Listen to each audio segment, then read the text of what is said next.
Diyar jürgümde kıygınım, etme şirin ötkeni dokunurum. Gülüm bana pak söygünni vermezsen, kırıp aldım uçurumni mendübüm. Kimde küyse şunun mendep yezipsen, özgüleni refretiga tizipsen, şu diziştan nişanındın izipsen, beni aldap başkalarga küysen.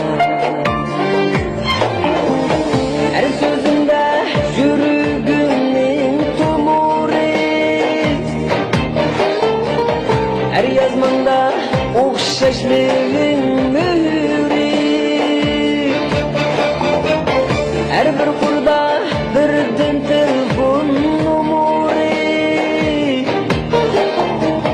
Bulup hemen sağ süygün huzuru.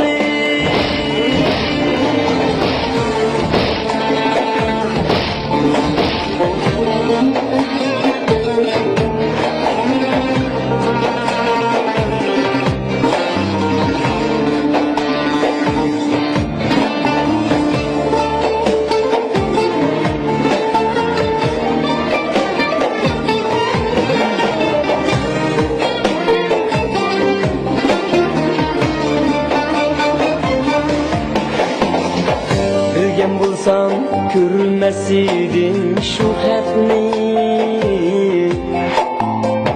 bilgen bulsam tartmasıdım bu dertni. Şu hepni körgen küzüm kur bulsun, vay bir vapa kanda untaymensin. Hayır canan olsun ötmüş eslime, bes muhabbet gururum nefeslime. Dilbeğimle emdi kelme desime, salt sügü emdi mini beslime.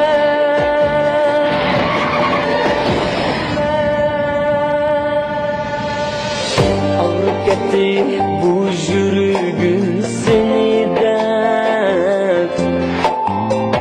vay bir vapa endimini aslına. Hayır bulsun ütmüş endi